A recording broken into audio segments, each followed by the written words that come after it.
Hi friends, again, this is part two of city living in a camper van. I realized I didn't tell you the logistics of doing it, such as whether you have shields up at night, because this car does have about 40% darkness on most of the windows except the front ones, and so they're already dark. You can't see in very well, but I do have shields that I put up, and the shields, by the way, were made from the silvery stuff you can get at Home Depot. Looks like this. You've probably seen it. And I did use black tack, what's called black contact paper, and I put that over it.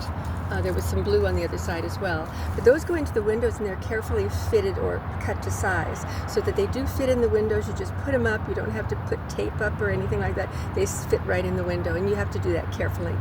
So those go up, and then also this goes in the front. This is black on the other side, and that goes up to shield the front area, because I'm in the back here, you know, in the 30 square feet that I live in, or whatever it is. I haven't measured it. But the black keeps, it looks black from the outside. So it looks pretty much like a soccer mom's stealth camper van. It's just park anywhere that you like. You can park in any residential area.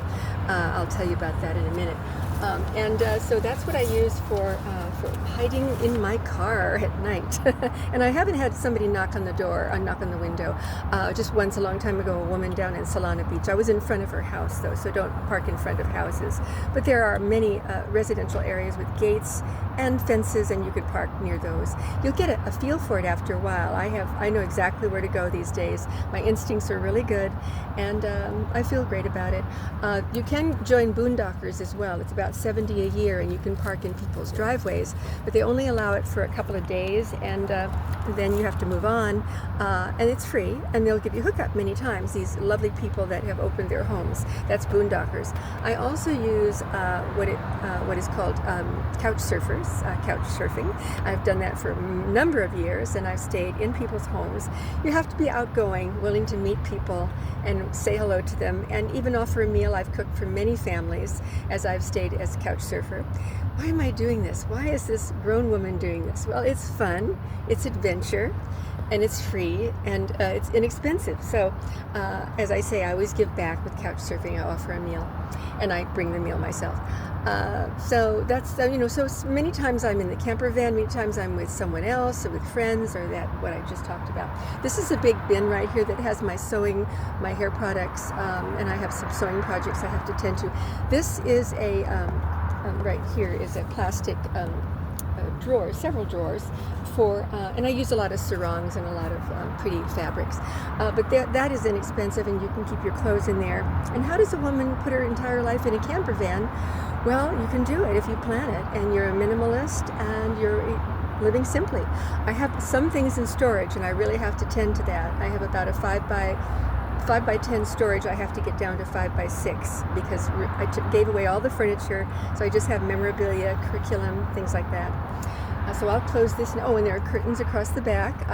There's a cord here, and as you can see, just a cord, and then these are curtains that you would find anywhere with a backing. Usually they're called blackout curtains, and you can get those, at any Walmart or anything like that.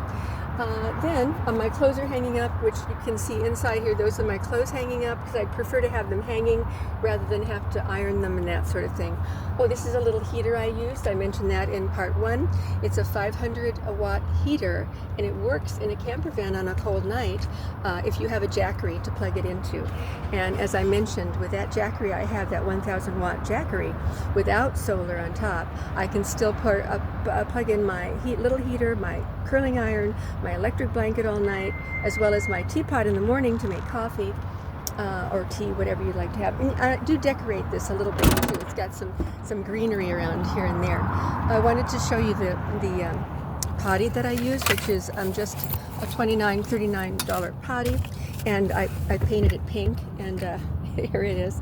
And it just has a bag, and you empty that every day, and you want to get a bucket because it's much more sturdy for you. This right here is a heater that I needed on the really cold nights. It's a Mr. Buddy. You can see that it has that canister that's kind of non-recyclable, but I managed to recycle it. And that's a canister with your your propane in it, and it's pretty good on really cold nights, but it does shut down when it's inside of a car like this, so it's not really that efficient. But I don't intend to be here in winters anymore. No more winters in the Northwest for me. And I keep things on this little table here.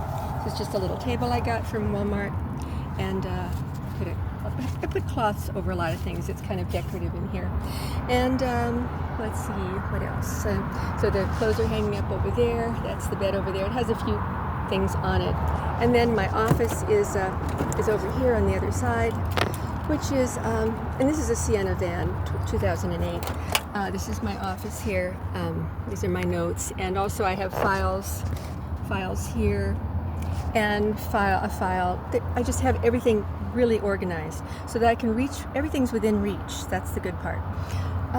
So also I have storage under the bed. This was a cot, and it's a very sturdy cot, and it has a real nice mattress on it. This is a sheet. I don't use a sleeping bag anymore. It just doesn't feel right. I have blankets and so forth, and it's very comfortable here. Also, I wanted to mention where you can park. Many times church parking lots are good places. You just have to feel it out. What's the vibe, you know? Also, in residential areas, anywhere, any residential area is terrific. Then there's other places, but you'll find them and you'll know them over time, and you can just camp wherever you want. And then only in the city just recently. I don't really stay in cities. Mostly I'm a suburban country lady, and I love to get out in the woods and so forth. But for living in the city, because I have to get some dental work done, and I've got some other business to do, and I'm looking for jobs. Jobs in the summer here would be great. It's beautiful weather here. 3 months of fabulous weather here. And so I might work here in a camp or be an English tutor. I might be in a play. I'm auditioning for 2 or 3 plays coming up. I love to act on stage. It's so fun. And so I'm just kind of free as a bird. And I wanted to share all that with you because you can live inexpensively. I'm probably saving $1,500 to $2,000 a month with rents as high as they are, and houses are not affordable anymore. I might have a tiny home made for me, and just have to get the funds for that. Go send what is it? Give, send, go, whatever that is. Or, you know, a job that's paying a lot as a teacher will take care of that. And I don't mind working part-time. Full-time, not anymore, but part-time is fine, and maybe I can get a good salary. I'm looking around. I have a lot of skills, and you must get lots of skills. I emphasize that in part 1. You have to be useful. You can't expect the government to pay for you. I don't really believe in government very much. I'd like to see that it go very small, shrink very small, and yet take care of the vulnerable. I do believe in taking care of the vulnerable. Not just anybody who wants to live off America's success, but real vulnerable people who need our help. And those other people that want to come here for our success and get money from us, from our taxes, and I hope you're not paying taxes anymore until they figure out what's going on. So, you know, those people can go to work. I've seen grown women holding signs, and I want to just put up a desk and a chair and say, let's talk about what you can do with the skills that you have. I feel like counseling them right on the street, you know, because they haven't had proper counseling. And a lot of kids in high school don't get proper guidance as to where to go after college, after high school, and, you know, what position or what vocation, what discipline do you want to go into. I do believe the man who used to create the show Dirty Jobs is really pushing for trade schools again. We need our trade schools. They're vocational schools, but we need to grow that big time and get back to the good days that I remember when everybody was working and excited about it, and people said hello to each other. I did a film about that. People have not said hello to each other. There's so much psychological damage from what has happened in the last 5 years. And like I say, my goal is to make children happy and work in a job that can give them a lot of joy. And adults too. We all need our joy. And so we're going to get it back, folks, and we're going to punish the ones that have caused all of these problems. And that's what we're up to doing. And, you know, it'll never be absolute perfect ethics in the world, because the brain is so multidimensional. It's so amazing of loyalty and love, capable of loyalty and love and capable of the most evil things. And that's what the brain is, and it's just what we've got. So we're all people who reach out and care about each other. I know you are, like me. Always have a positive view, because there are many more positive things going on in the world than not. Please know this. But they get more people watching them when they put on the negative stuff, which is actually happening. But we have to cope with all that is. All right, so thanks for watching, and I hope you can get the lifestyle that you love, and inexpensively too. Take care.